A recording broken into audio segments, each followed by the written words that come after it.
안녕하십니까. 도곡타워 정형외과 원장 정의업입니다. 저는 요즘에 흔히들 많이 치료로서 쓰고 있는 체해 충격파에 대해서 일반 환자분들이 궁금한 거 위주로 좀 알기 쉽게 답변을 해보도록 하겠습니다.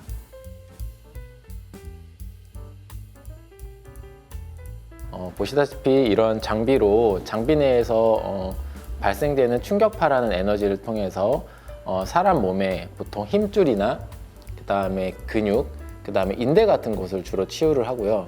힘줄이나 인대나 이제 골절 부위 같은 경우에는 주로 초점형 체해 충격파를 쓰고 있고, 근육이나 근막들에는 다음과 같은 방사형 충격파를 사용하고 있습니다. 네, 그렇습니다. 보통 저희가 이제 흔히 얘기하는 충격파는 사실은 이렇게 생긴 집중형 충격파에서 나오게 됩니다. 보통 저희가 병원 가면은 딱딱딱딱 소리가 이제 침 놓는다는 소리 나는 게 이제 집중형 충격파고요.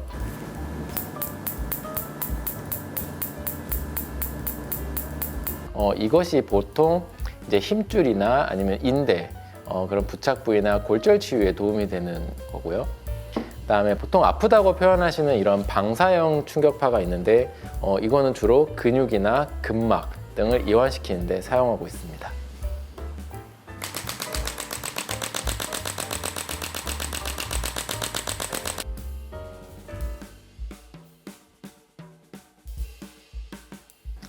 네, 맞습니다.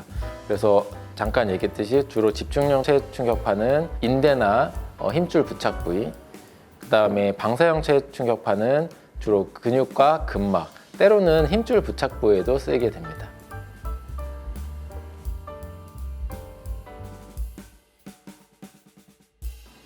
실제로 아프긴 합니다. 저도 가끔 제 몸에다가 치료해보기도 하는데 굉장히 아프거든요. 하지만은 이게 반드시 아파야지 치료가 잘 되는 건 아닙니다. 일단은 기본적으로 저희가 통증을 아예 느끼지 않으면은 통증 안 좋은 부위나 치료 부위를 저희가 알 수가 없습니다. 그래서 보통 어느 정도 통증을 느끼게 저희가 강도를 조절하고요. 그렇게 했을 때 이제 환자가 보통은 느끼는 것보다 약간 아픈 정도의 통증을 저희가 목표로 해서 치료를 하게 됩니다. 근데 이 통증이라는 건 환자마다 굉장히 주관적이기 때문에 보통 치료사들에게는 항상 환자와 계속 치료 도중에 이야기를 하면서 통증 강도를 조절하면서 치료를 해야 됩니다. 환자들 치료할 때는 반드시 환자한테 이제 그 통증 부위에서 다음과 같이 충격파를 적용하면서 환자들이 이제 통증을 어느 정도 느끼는지를 점진적으로 파악을 해야 됩니다. 그래서 보면은 이런 강도로 하다가 환자가 전혀 통증을 느끼지 않는다면은 통증 강도를 더 늘려서 할 수 있고, 통증이 어느 정도 느끼다 싶으면은 그때부터는 그 부위를 집중적으로 하는 게 이제 이 충격파의 사용 방법 중이고, 통증은 그렇게 잡는 것이 가장 좋습니다.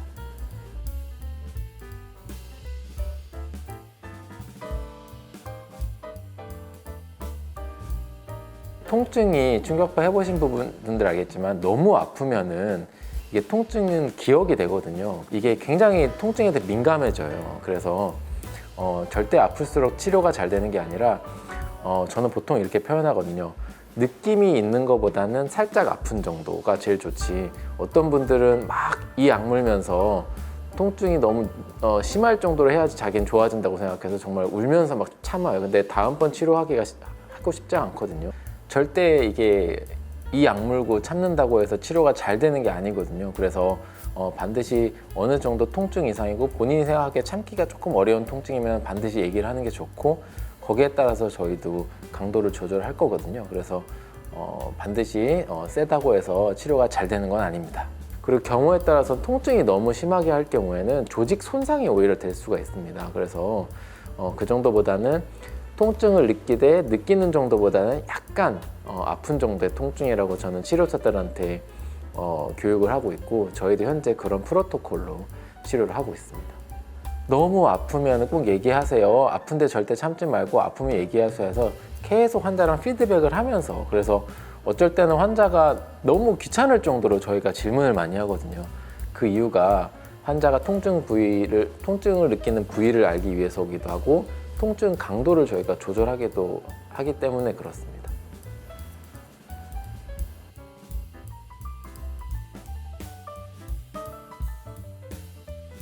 네, 그 국제 체외 충격파 학회에서는 크게 4가지로 도움이 되는 부위, 그다음에 도움이 될 수도 있는 부위, 뭐 이렇게 해서 나누기도 하는데요. 주로 저희 병원에서는 이제 가장 도움이 되는 부위 위주로 하고 있습니다. 대표적으로 이제 엘보우, 그다음에 어깨 석회성 건염, 그다음에 족저근막염, 슬개건염, 그리고 골절, 미세골절이 있을 때 골절 치유를 도모하거나 이럴 때 주로 충격파를 사용하고 있습니다.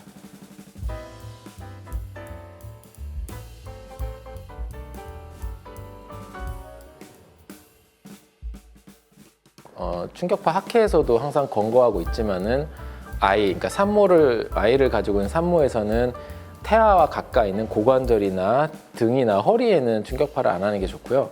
그다음에 폐랑 가까이 있는 가슴 부위는 특히 이런 집중력을 쓰실 때는 저강도로 쓰는 게 좋습니다.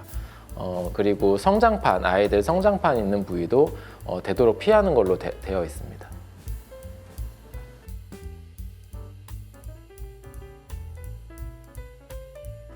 저도 여러 충격파 장비들을 사용해 봤는데 일단은 고가의 장비가 좋은 거는 맞습니다.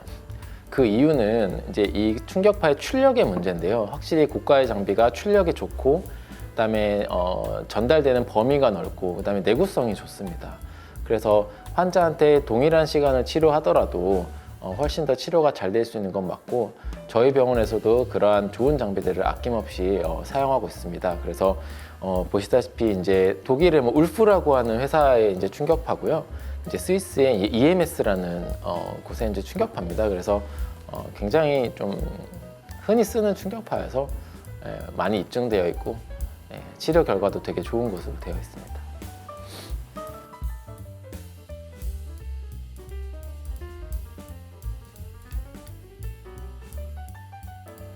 충격파가 모든 것을 다 치료할 수 있는 건 절대 아닙니다.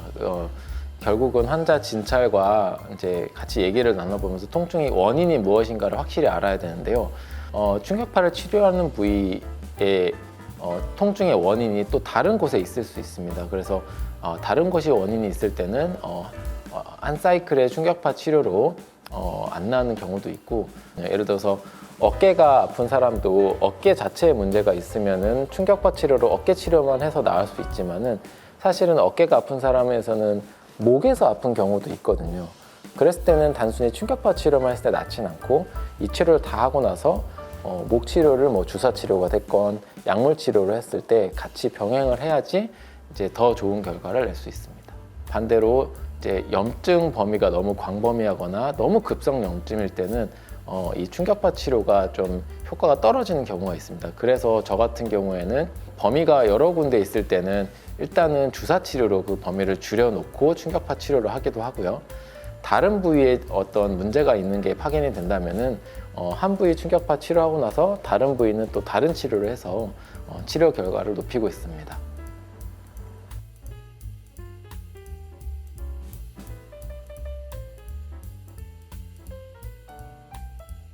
일단은 가장 좋은 장점은 약물을 쓰지 않는다는 겁니다. 물론 도수치료도 약물을 쓰지 않지만 주사치료에 비해서 약물을 쓰지 않는다는 거, 그 다음에 어떤 내 인체에 직접적인 그 침습적인 행위를 하지 않는다는 게 가장 큰 장점이고요. 도수치료랑 어느 정도 결은 비슷한데 도수치료는 간혹 가다가 사람과 사람 사이의 그 컨택을 조금 불편하시는 분들도 있거든요. 그래서 그런 거에 대해서 조금 더 장점을 가지는 것 같고, 굉장히 깊숙한 곳까지 치료를 할 수 있는 장점도 있으면 특히 이런 초점형 체외 충격파 같은 경우에는 그 깊이가 거의 5cm에서 6cm, 길게는 10cm까지부터 작용을 하기 때문에 그런 치료 범위 문제에 있어서도 장점을 가지고 있습니다.